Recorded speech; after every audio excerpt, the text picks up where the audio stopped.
Who runs the world? Women in the 19th century versus the feminine mystique. Women in the 19th Century was written by women's rights activist Margaret Fuller in 1843 and published in The Dial, a transnational magazine, as The Great Lawsuit, Man versus Man, Women versus Women.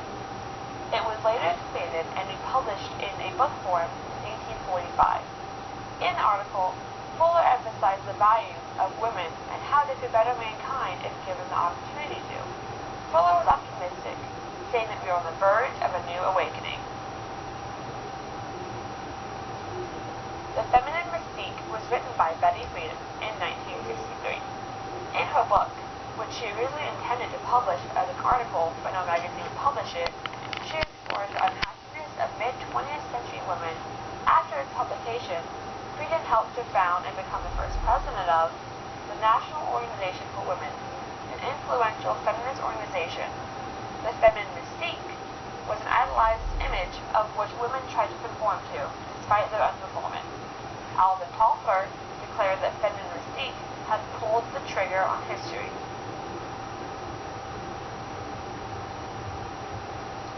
The Second Great Awakening was sweeping the 1840s.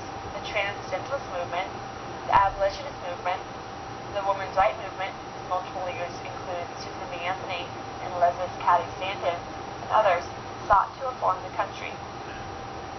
Manifest Destiny during the 1840s helped fuel Western settlement, Native American removal, war with Mexico, and it showed America's desires to expand our borders.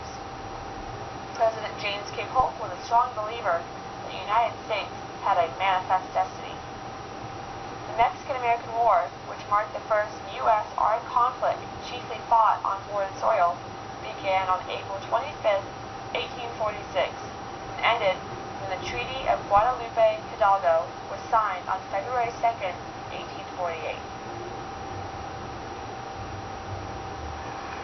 The 60s was a time of a lot of change for America. You could see the Cold War, Kennedy's assassination, abolitionist movements for equal rights, and the Vietnamese War.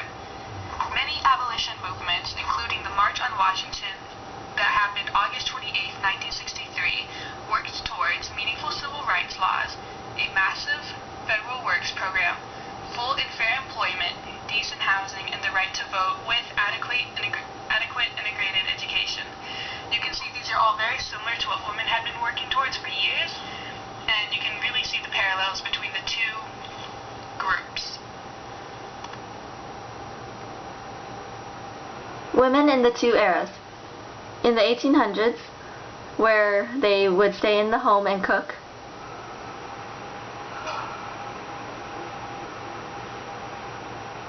And then during the 1940s, during World War II.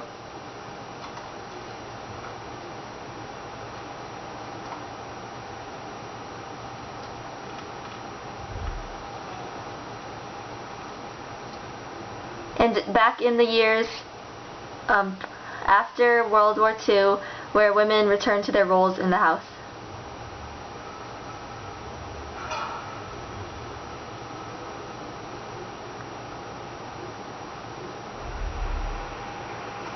Both books show the social norms of a woman in those specific times, but even though they are in different times, you can see the roles and jobs for women have not changed, just the world around them and how much they interact with that world. But both share basic activities, just slightly altered because of the times. One quote from Betty Friedan's The Feminine Mystique really shows and highlights those activities in the daily life of a woman. The quote goes, "As she made the beds, shopped for groceries, matched slipcover material, ate peanut butter sandwiches with her children, chauffeured Cub Scouts and brownies, lay beside her husband at night, she was afraid to ask even to herself the silent question, is this all?"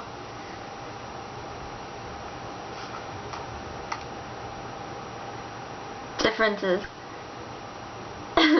Differences. Before the 1800s, most women did not have the opportunity to work. Unlike the women in the 1960s who had the chance to work in factories during World War II, 19th century women had never experienced such a lifestyle.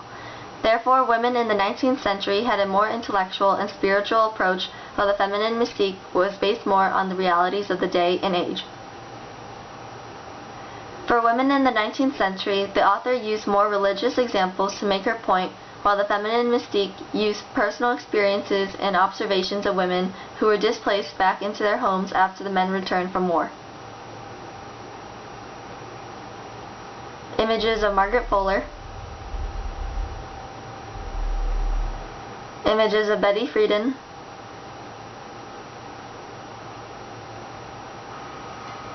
Our resolution. The feminine mystique is superior to women in the 19th century because it specifically targeted women's roles in society and the home. While women in the 19th century generalized the social status of women, the feminine mystique was more specific towards targeting an equal social status for women. Also, in the feminine mystique, Betty Friedan incorporates statistics that make her argument that more credible. For example, in chapter 1 of her book, she states, "The proportion of women attending college in comparison with men dropped from 47% in 1920 to 35% in 1958.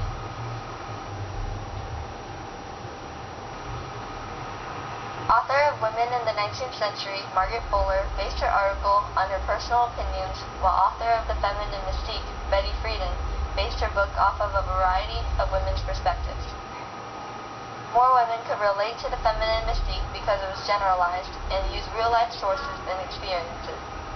Women in the 19th century was written in transcendentalist point of view, which made it less relatable. Those who disapproved of transcendentalist views would have overlooked her article, and therefore, the feminine mystique was also more approachable." And our credits.